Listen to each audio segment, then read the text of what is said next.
G'day everyone, Aaron from B-Stock. Today we're looking at the Oil Prime kit. So we'll have a quick rundown on do's and don'ts, things to look at, things to not to do.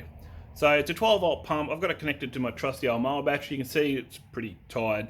So I've got it on the jumper cable and got a bit of power trickling in while I use it, just because it's probably going to fail on me. You notice on this one the oil drain comes out the side. So the Speedflow fitting just screws straight in with the crush washer, makes it so it doesn't leak. Gone ahead and connect it to the pump, and you can see the filter on the other side. I'll just swing the motor around so we can see the other side. So we go from the pump round to the little filter, inline filter, and up to the T-piece. Now on this particular unit I've actually added my own pressure gauge. It doesn't come in the kit, and this one I've got a brass T-piece. Some of them are stainless, some of them are brass, depends on the day that it comes. Now we'll notice that the oil pump is in here and it runs oil, compressed oil comes along this line through the filter, and it goes down the oil filter boss and splits off into all the parts of the motor. This tees in after the filter, so it's important that you keep this line clean and tidy, and you clean the filter regularly if you use this thing quite a lot. Otherwise you end up injecting dirt and filth and grime in your engine, which is, well, the death sentence for your engine.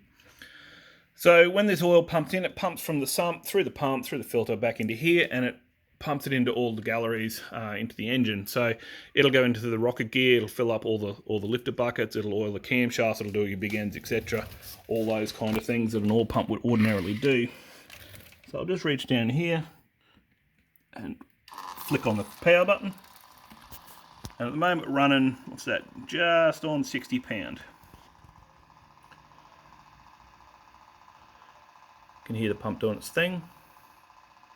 I've already primed this about 7 times as I'm trying to make this video, so we can't actually hear a lot of air. Typically you hear air squishing and squirting out through the lifter galleries, but she's still pumping away. Now at 40 odd pound and 12 volts, the little pump will pump out around sort of 4.5 litres of oil. So we know this one's a brand new motor, so it's actually got, if we can get it to focus, we're currently doing like 55 pounds of oil pressure. Obviously it's got new bearings, not like an old motor. So kind of a bit of an indicator when you see an engine's got 25 or 30 pound that the bearings are pretty tired. Not always a given that's busted, but just something to look at. So while it's buzzing away, we can see it's just doing its thing. It's nice and quiet. That's how they sound. If you've got thicker oil like a 2050 on a race motor, it sounds quite clangy, it's quite loud and quite obnoxious. It's just how they sound when you've got thick oil in it. Today I've just got some running in oil from Penrite. I know it's not available all over the world, it's an Australian brand. It's a mineral based oil for running in. I use it to prime my motors. I run this for about 5 minutes or so, 6 minutes. At about 12 minutes the pump's getting overheated, so it's a good time to turn it off. So we can see it's running away, it's doing its thing. You can do it with the rocket covers off if you want to watch all the oil go through. Just remember to do them back up when you're finished. I'm not going to do that today, this one's built.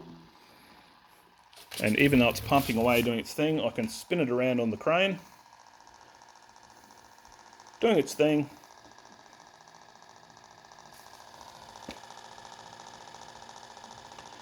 So I've got this currently in a circulation system, so the oil drains from the head back to the block like it ordinarily would when the motor's running, and pumps it around and pumps in the other side.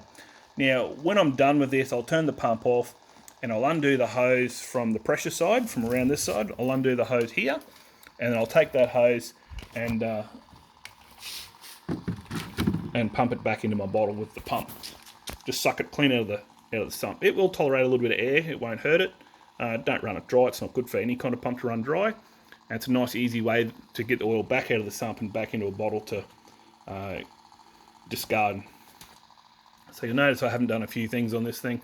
They're all buttoned up for the new owner, but I'm doing this so it goes primed. I know it's got oil in places it needs to have oil.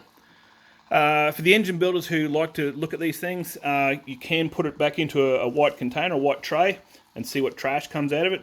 Should be none, obviously. Sometimes you see a little bit of sanding, grit, or machining filings. I have seen it. It's not common. Things get missed, but it's a good way to check the integrity of the build when you do this.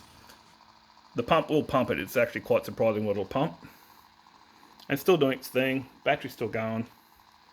It's a good, easy way to prime an engine, get it ready for installation. It helps with the run-in procedure. Anyway, guys, hope that helped you all. Enjoy your RBs. Talk to you soon.